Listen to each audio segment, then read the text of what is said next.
Welcome into Unbreakable, a mental health podcast with Jay Glazer. I'm Jay Glazer, and before we get to our guest had a heck of a week so far with their Sunday night performance against the Dallas Cowboys. It's fun. Quick word from our sponsor here. If you're like many people, you may be surprised to learn that 1 in 5 adults in this country experienced mental illness last year. Yet far too many fail to receive the support they need. Carolyn Behavioral Health is doing something about it. They understand that behavioral health is a key part of whole health, delivering compassionate care that treats physical, mental, emotional, and social needs in tandem. Carolyn Behavioral Health, raising the quality of life through empathy and action. Well, welcome in again to our Unbreakable podcast. And look, gang, you guys know normally on Sundays I work with the NFL on Fox, and we dominate Sunday mornings, but I don't know if we dominate as much as the 49ers dominated the Cowboys on Sunday night, not on our air. And with that, we welcome in their star defensive lineman, Arik Armstead. How you doing, buddy? Good. How you doing? I'm doing great, man. And the first thing, I always ask this of guys, always day after a game, no matter what. How you feeling? You feel beat up, or you didn't really play that much last night because your offense was just crushing them? Yeah, some games you get beat up. When the plays stack up and physical game, team running the ball or whatever, you can get pretty beat up. But we didn't have that many, plays yesterday. And there was a lot of 3 and outs, a lot of turnovers. So we were off the field a lot. And, I didn't even play the whole fourth quarter. So I'm feeling pretty good, actually. Yeah, but even with that, you had 2 tackles, half a sack, 2 quarterback hits, 42-10 win over Dallas. When do you realize that, all right, tonight's going to be a little different? Like everything's just going to work right for us. I've been a part of games, with us throughout the years. A few games where it's just, stuff just going our way, and we're flying around, we're making plays, and it gets ugly pretty quick. We started off hot. I think that Fred punching that ball out was a game changer. Obviously, got us a lot of momentum. And then, they responded and got a turnover. Yep. And then we answered right back real quick, got a stop, went down and scored on them. So I think, from the very beginning, we kind of dominated, and, it could have got a little uglier, a little faster, if we executed a little better in those moments as well too. So, it was a big game. We were ready to play, and we wanted to, keep our foot on their foot on their throat throughout the game. But is it okay? So like I'm from the fight background, so we know going into certain fights, like real quick, sometimes you could tell you put your hands on someone where you're like, oh man, this guy's in.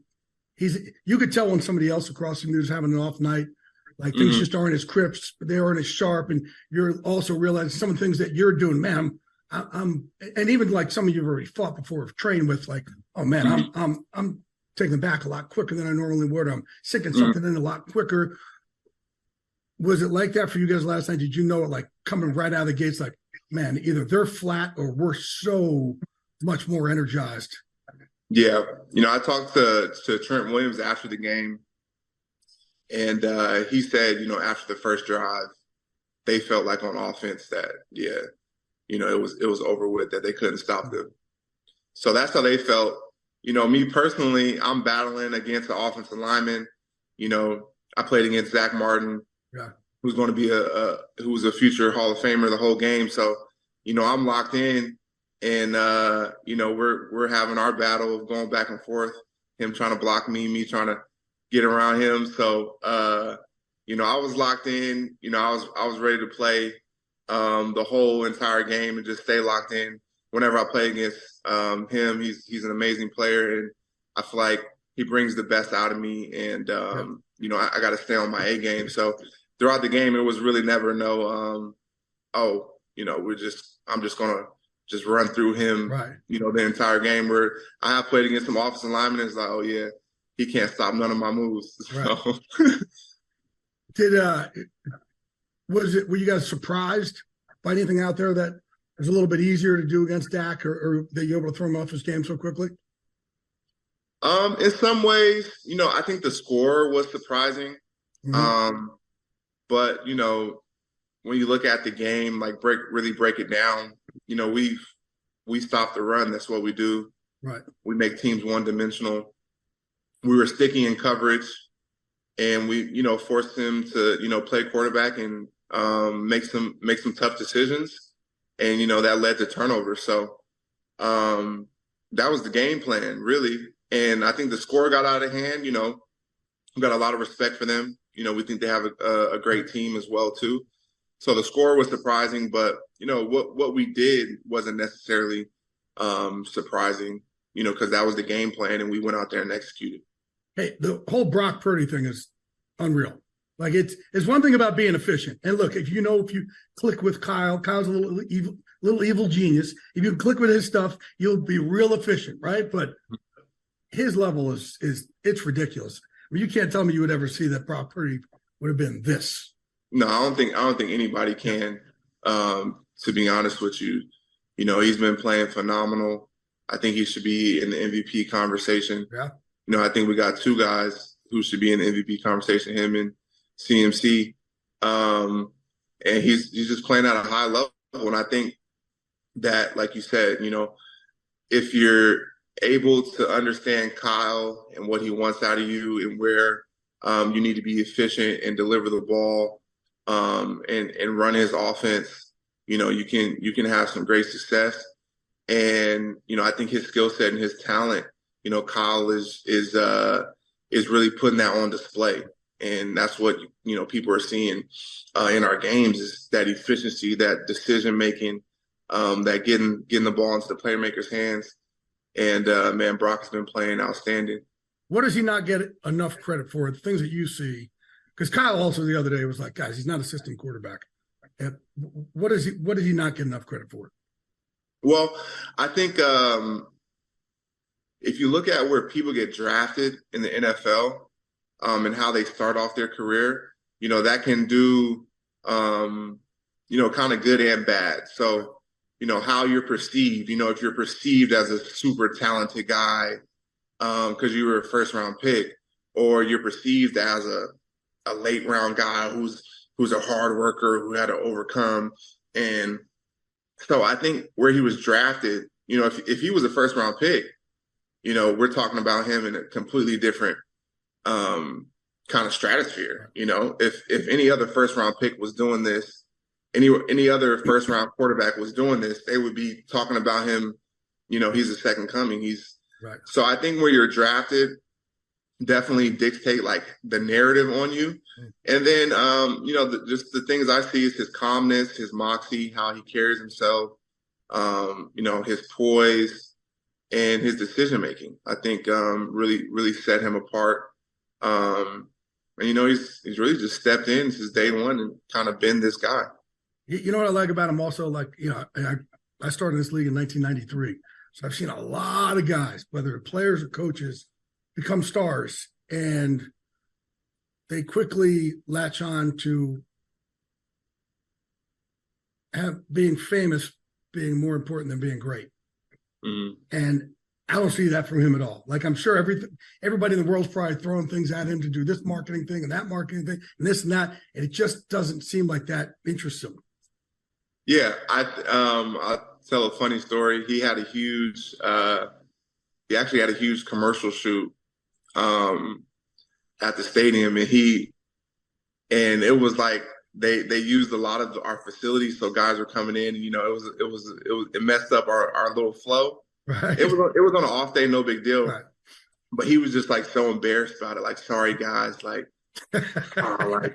man, I apologize, guys. Like he was just so embarrassed, and we were all happy for him. Like, right. Man, like, get that money, and you're balling, you deserve it, bro. He was like, oh man, like, I just like he was just like he's uncomfortable being a superstar. He was just uncomfortable with it. And he's a very humble dude. And yeah, he deserves everything that he's getting and all the success that he's having. because he handles it the right way. Right. And he does keep the main thing. Right. All right. Now I want to switch gears with you because, again, this is a mental health podcast, and you've been very open about trying to help people with their mental health, with your mental health, and I don't know much about that part of you. Fill me in on that angle of Arik Armstead. Well, so and why it was important for you to even start talking about it. Yes. My faith has always been important to me, and spirituality has always been very important to me. Love that. And I've shared and I'm open about that. And I think that as I've gotten older and grown and realized the importance of mental health, I think my wife, who we've been married a little past 3 years now, and we've been together for about 7 years. She's a child and adolescent psychiatrist. Oh, wow. So I've been with her since, med school graduation, going through residency, going through fellowship, and her working 24-hour shifts, and, us having these conversations and me being able to, have conversations of what she's going through and what her patients, are going through, and like the experiences that, a lot of the kids that she sees have. And, that has even opened up my eyes even more into the importance. And so that's been great, to be married to her and be able to learn, how to help people and see how she helps people. And then also put more importance on our own mental health. So, we do work in the community. My nonprofit that I started was education based. So I wanted to provide educational opportunities and equity for underserved youth. And now, me and my wife, we did a football camp and a health fair where we offer mental health resources, screenings. And so now we want to wrap total services and resources around, youth just more than education, because we believe in total wellness, and, social emotional wellness is very important. And so if these kids can't, if these kids go home and face trauma and all these things and don't have any resources to work through it, how can we expect them to be successful in school or in life in general? And so we have these conversations about how we can help our community. And I've also learned personally about different things that I can do to help myself. I start seeing a therapist, I start seeing a sports psychologist, and working on my own mental health, with everything that comes with my life. And, my life is very singular. I'm one person out of billions, and everybody has struggles and everybody has different levels of things they go through. And, mental health is the most important, to take care of yourself, and so you can, be the best for the people around you. So it just became, super important, and it is our life now, after marrying my wife. That's fantastic. Dude, and look, this is what we need, right? And for you and I to sit here and have a conversation like this wouldn't have happened 5 years ago, right? And I wrote a book about this called Unbreakable, how I turned my depression and anxiety into motivation, and you can too, because I was helping a lot of athletes. I was helping a lot of combat vets.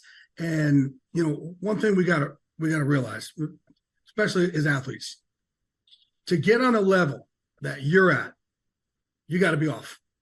Okay, to step into a cage like I've done, get on a football field on that level, go to war. There's something off about us going in, right? That's always going to be there, and we got to use that to our advantage. And too many of us look at it and we feel ashamed, we feel embarrassed, and we hide it and we don't say anything to anybody else. But we've got to pick each other up. But it's also like you going to therapist, it's the smartest thing we can do. And I go in and I talk to teams about this. I said, you guys won't just catch passes when you have the drops. Or you don't just, bench press when you feel you're getting weak. You're always freaking doing it. But for mental health wise, too many of us in that locker room there only go to the therapist after the sky is falling. It makes no sense. We got to be a lot more proactive about it than reactive, but there's not enough therapists for us yet. So I try and tell a lot of players, man, lean into that dude on your right and your left. Like, we're each other's best therapists, but we just don't know how to talk to each other about it yet. So that's why somebody like you coming out, giving it words, somebody like myself trying to give it words. And if you could do this more with your teammates, think about how much closer this will all make you as a team.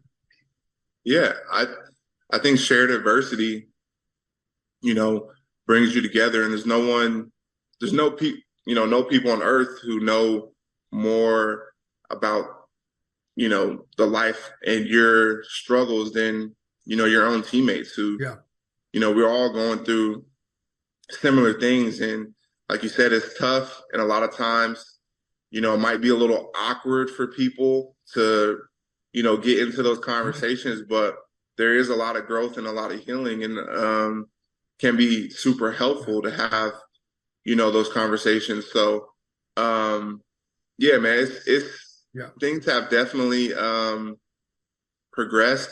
I'll tell a story that happened, 2 weeks ago. I upset one of my teammates. I said something in the wrong setting and kind of embarrassed him. And it didn't feel right for me. I was like, but he was upset and he took the night. And then the next day he, first thing he did, he came up to me, he's like, man, what you did yesterday was not cool. It was upsetting. And I was like, man, I feel terrible. I'm sorry. I hope I can get gain your respect back. That was not my intention. And like a conversation like that, right. Like that's not how things used to go. Right. People used to be, shut the fuck up, suck it up. Yeah. Stop being a wuss, right? And that's not right. And really, that's that's more manly than anything. Having the courage to have that conversation. It's easy to go the other way. Oh, I'm not messing with him. He did this. Woo woo. But so that's something that happened 2 weeks ago. Amongst teammates that you can learn and grow from, and try to be better moving forward. And like you said, these type of things would have not happened a few years back. The best thing we could do that I've found is have a team you could lean into. And for years, I didn't. If I was having an attack and I was supposed to go out, like I call it the beast getting out of the box. If the beast was getting out of the box one night and I was supposed to go to dinner with someone, I would just take a couple of Vicodins and drink and go out and kind of mask it that way. Or I put on this mask of this, you watch me on TV, and it's the glaze and, this big fun personality. And it was lonely as shit. And the lonelier I got, the darker I got and the more painful I got. So the first time, I'm 53 now, the first time I ever said anything, I was really like, man, I was off the reservation. And it was the Super Bowl down in Tampa a couple of years ago. And I was flying in, and Rondé Barber has been one of my closest friends for years and years. And we have a little group down there. I call Rondé and a couple of friends and say, hey man, I need to meet you guys for dinner tonight. And I'm going through some shit. And they're like, yeah, we're all busy. I said, no, I need to meet with y'all for dinner tonight and tell you guys what I'm going through. And again, I didn't know how anybody was going to react. It was the first time I'd done it. And all three of them said, oh shit, okay, we hear you. We'll be there. And they changed their plans, and they were there for me. And once I told them all about the darkness of my depression and the anxiety and the stories that the roommates in my head will tell each other, then to get me off, two of them were like, oh man, I'm glad you said this because I have it too. I don't know what to do. I never knew who to talk to. But all three were there for me. And the point is, for everybody out there, ever since then, we have been so much closer together. So every time I've opened up, and shit, I'm opening up to you right here, this will give us a relationship. Like, it gets people closer together by being able to share these experiences and not having to, suffer alone and suffer in silence, because that suffering gets us to do shit that we really don't mean to do. And sometimes we feel we can't take it back. But even like you're saying, you were able to take it back. You guys were able to have this conversation. So this vulnerability is really getting all of us as men to be closer than we ever thought we could. Mm-hmm. And that's really, what it's all about. I believe in humanity. I believe that as a society, we have to believe in humanity and realize that we are all more alike than we are different. And that is the common ground for empathy and compassion for others. And when you realize that we're all pretty similar, we might just look a little different, talk a little different, and we all go through the same things, and we all really want the same things out of life too. Mm-hmm. That puts you in a space where you can stop thinking about yourself and start thinking about others. And we all need that compassion, that empathy towards each other. No one wants to be isolated. No one wants to be by themselves. And we have to start thinking outside of ourselves and really creating that bond and that sense of community. And, that's the community, who saved you in that situation. And we got to start thinking about others and really building those bonds. So I think it's a harder world. Cool. I think it's a harder world for you guys nowadays too, because social media makes us. I mean, holy shit, we're getting just murdered by people, all day long, right? So you're just hearing negativity, or we're comparing ourselves to somebody else's, filtered, dressed up fraction of 1 second. It's a highlight of a day, and it's getting us to think our lives suck. So like I had your GM John Lynch reached out to me once a couple of years ago saying, "Hey, we got a player, man, who's he's going through something. Listen, we just a lot of us don't know how to deal with it." So I just said, "Hey, man, bring in one of your team leaders and have him kind of talk to me. He's got to be connected and just try and find out." And basically, this one player was just because I think social media, it made him think something that was totally not true. And this guy was going down a bad path. And by us being able to just talk about it, and John being able to go to one of your players who knew he was tight with and saying, "Hey, man, I think we got to kind of help him out a little bit." The other player was just like, "Oh, that's totally not what any of us think of him." Like, no, not at all. And he was able to get like a little support group and rally around him. But I had another team reach out not too long ago. A guy was going to quit, and he's just going to quit, and he's just going to walk away from football because the shit that the social media stuff was just getting to him too much, and he was starting to believe it all.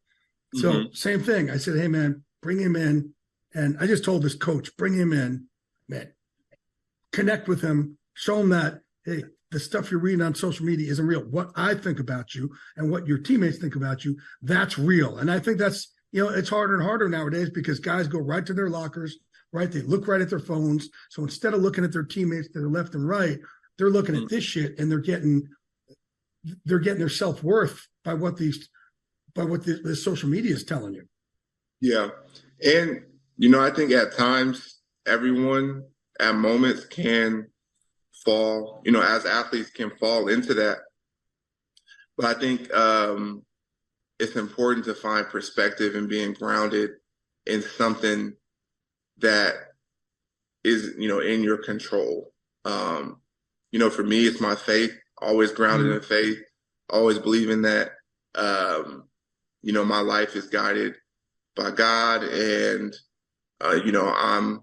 I am, living his purpose for me, and he's in control. And I think for me, once I relinquish that control, and thinking I'm the one who's making all this happen. You control what you can control, which is, your effort, being a good person, how you treat people, and then letting the chips fall, where they may, and realizing that, this is all part of my journey and my plan. And so I think that is an important. I mean, I think that is a difficult thing for guys. Is where do you get that sense of self-worth and that gratification from? And it's hard, and guys have to find that. And I worry about a lot of guys, and even myself, it's scary at times too. Like when I'm done playing, years and years from now, like where am I going to get that from? Like what am I going to do? Like how will I handle like not being in this life anymore? And I think it's a scary thing, and something that we all have to kind of talk about and figure out. And like you said, there's no one better to figure it out with than people who have gone through it and been through it. So, well, I want you to understand too. Yeah, look, when you leave football or you leave the military, you're losing the locker room, and that sucks because we are, like I said, we're different, right? Mm-hmm. We're not a 9-to-5 office job. We don't fit into that life. A lot of us don't fit into that world, and you're also losing that structure. Like you've always been told where to go, when to go, who to go with, who to sit with, who to practice with, who to eat with, right? And that structure's gone. So it could be scary. So at least for now, for the rest of your career, start realizing, okay, that's going to be what life is. So I have to start preparing for that. But the thing I really, really want you to understand, is that you have laid the blood and put that sweat out for you to go enjoy your life after. And too many guys, when they're done, look at it as what's next? I got to get my next thing. Instead of enjoying it. And, I just ran into a player at the Hall of Fame this year, and I say, hey, man, how you doing? Great player, just retired. And he's like, Jay, I'm doing great. I'm living down over here in San Diego. And this guy's made $100 million, whatever. And I said, he goes, I'm really enjoying it. I said, dude, I love to hear that, because too many guys don't allow themselves that grace. So you deserve to go sit by the beach and do nothing for the rest of your life if you want, and just go do hobbies, enjoy yourself. Because too many guys just think they got to jump in the next thing. And within a second, he said to me, okay, it's not true. I'm not doing good. Like, I'm lost. I don't know what to do. I don't know where to go.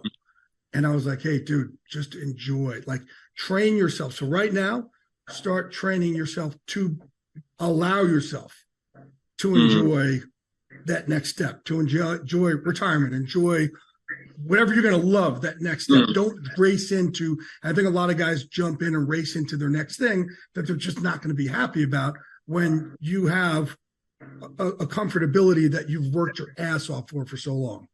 Yeah, no, I think that's very important. And yeah, I think our identity, has been so wrapped up in this, and you feel like, I got to find a new identity. Like, what am I going to do?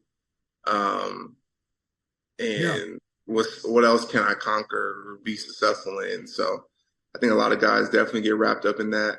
And I think in the moment too, finding that joy and that's why I started seeing a sports psychologist a few years back. I got done with the game, and I just wasn't feeling it, wasn't happy really. And I'm coming home to my kids and stuff. I'm like, yo, like, you're so blessed. Like, why are you not enjoying this? And then you beat up on yourself more for feeling like why are you acting like that? Like, there's nothing to be, and talking to someone can help shift your perspective and get you in shift your perspective to more a positive perspective. And that's why I started speaking on, because I'm like, I'm playing, I'm coming off the field, and like, I'm just mad, like just frustrated, like what. And so that's been very helpful for me too. Yeah, our therapists are our coaches also. That's like, there's a stigma around that. I'm like, they're coaches. It's the same thing. They're just coaches. They're coaches between our ears, which is, way more valuable than coaching my biceps. Yeah, right? For sure. Did they get to the root? If I don't know if you want to share or not. Did they get to the root of why you were feeling that way and why you were beating up on yourself on that? Well, yeah, I think he helped shift my perspective back to, the things that I can control. And, you know, like I always have, you know, I'm able to bring myself back to you know, more positivity and Mm-hmm. you know, I'm extremely fortunate, extremely blessed. And, you know, I'm able to realize that. And I think, you know, the compassion I have for others allows me to be like, man, you know, I'm really am blessed. But I think from a football perspective, he helped me to shift my focus to controlling what I can control. And you know, I was wrapped up in, you know, the production and, you know, stats and like having that wrapped up with how important I am or how impactful I am, which that's not necessarily in my control. What is in my control is my preparation to the game, my mindset entering the game and going out there and playing to the best of my ability. And that is always good enough. And that's always going to help my team and not getting so wrapped up in the stats and what happened after the game or and being able to if I check these things off, if I control these things, if I study my opponent, if I prepared, if I played hard, and you know, if I did all those things, being happy with that, and letting the result be the result, because I know if I did all those things, then I help my team win the game. I love that. Look, I've like I said, I fought for a little while, and I was the first guy in the NFL to actually fight in mixed martial arts. And then luckily Fox made me stop because I'm not very good. But I had to learn how to start coaching guys because I can't stop doing it. Like I need something for the roommates in my head to make me feel okay. So myself and Randy Couture and Chuck Liddell, man, we've coached, I don't know, upwards of 1,000 NFL players and pro athletes and pro fighters and whatnot. But our mentality of our fight team is always, we tell our guys, man, don't care about the win and the loss. Let's take the ego out of the win and loss. Just every time you step in that cage, think to yourself, I am going to make it the worst afternoon ever for that cat across from me. That's it. That's all I care about is making that horrible. That cage door locks.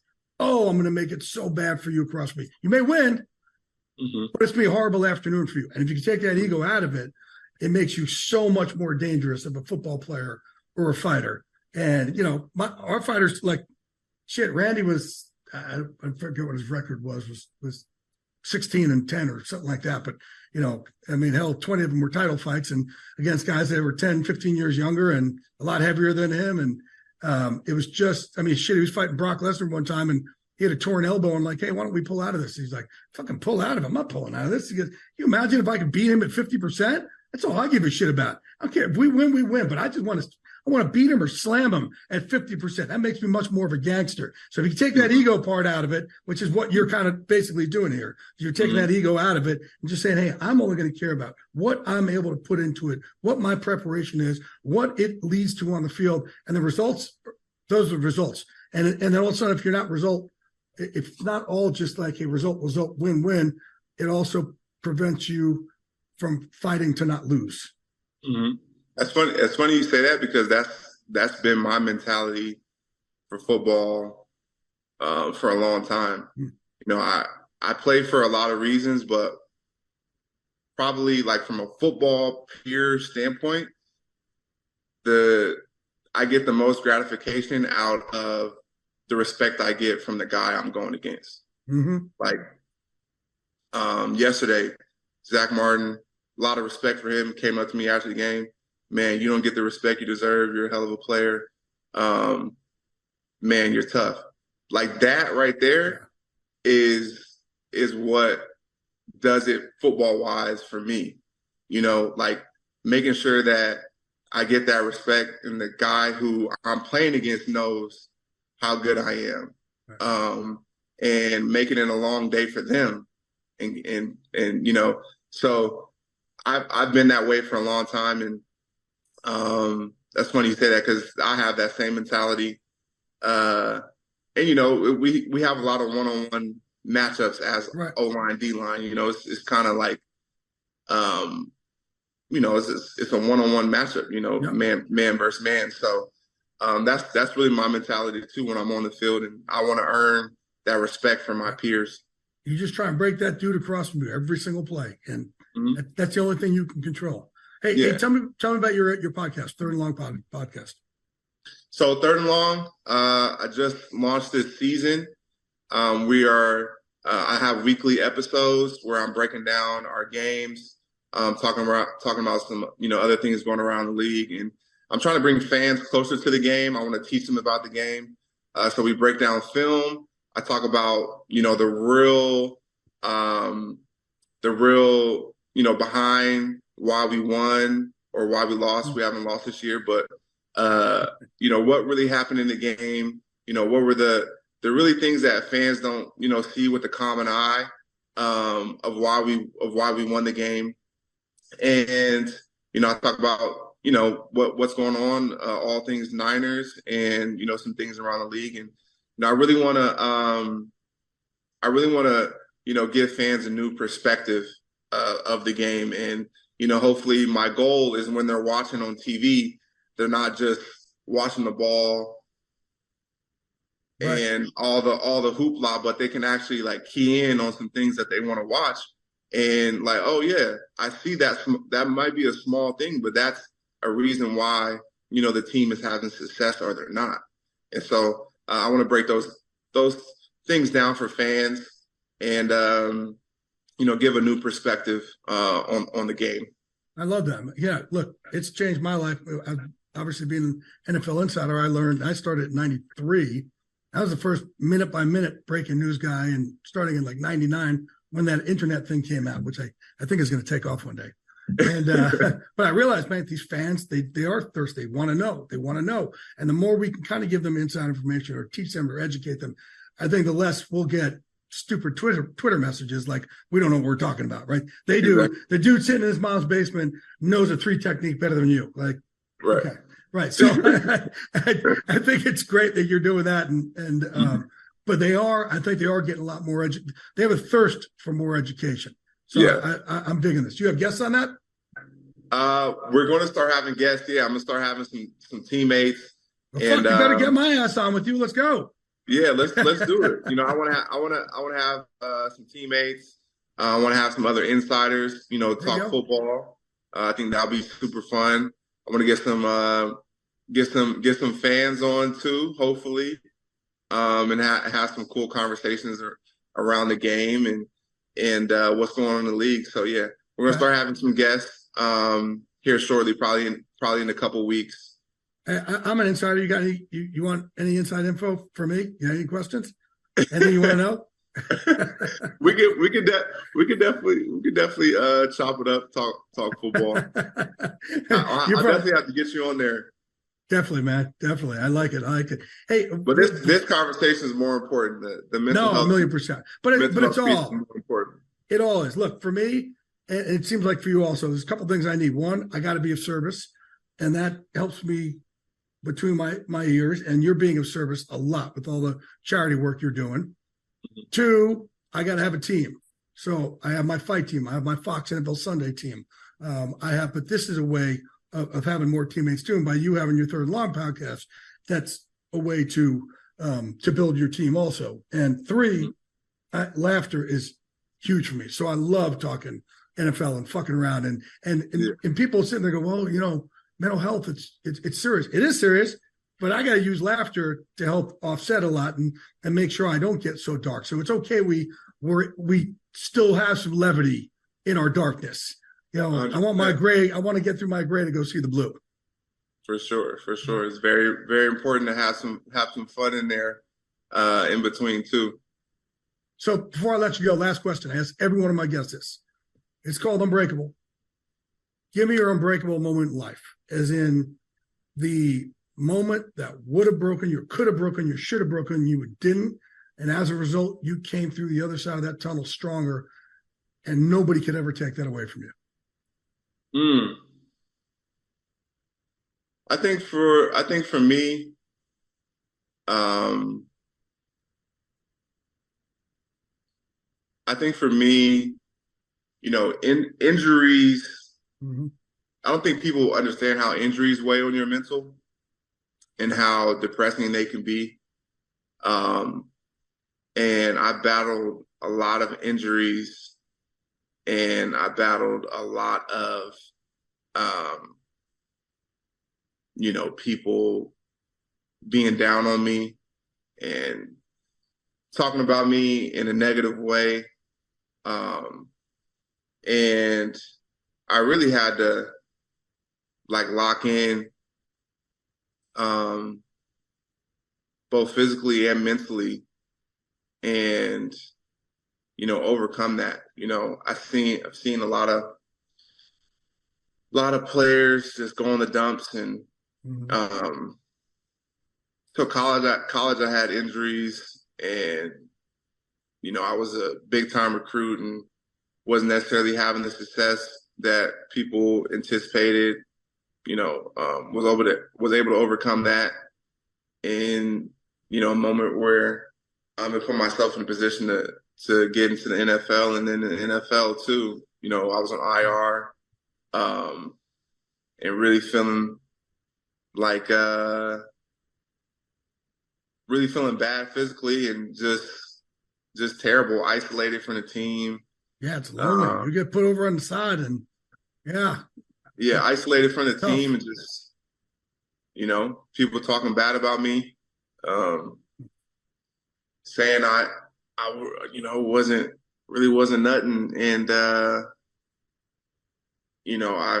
I focused in, put the work in to overcome those things, and change the trajectory of my life and my family's life. And um, those times were pretty tough. But it was kind of like leaning in on my support system, and it was like me and us versus everybody. And I didn't really feel like anybody was messing with me at that point. I had like a chip on my shoulder that I'm not, it's just me, and really locking in, and um, turning the page and having some success, and building a life and a career for myself, and setting my family up, which is something I dreamed about since I was 10, 11 years old. I knew I wanted a wife. I knew I wanted kids. I knew I wanted to be successful.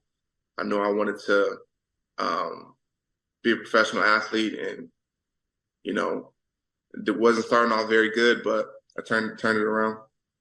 Love it, man. And again, that's people don't realize. They look at guys like you. First of all, I want the world to know our wallets are not antidepressants. Just because we're getting paid a bunch of money doesn't mean our feelings don't hurt. And a lot of us who are on your level or my level, we're really emotional, which gets us to be in this level in the first place, which means our feelings hurt a lot more than most. And yeah, when you're hurt, you get thrown to the side, and in the NFL or any sport, you get put over the side, it's next man up, and man, it's lonely. They'll say to you, how you doing today? But they're not really asking you how you're doing between your ears, just like how you feeling. So it's a hard thing to go through, harder than the world has any idea about. Yeah, no, those conversations are different. Passing in when you're hurt, passing in the hallways. Yep. This is a little different. A little different highs, and a little different treatment.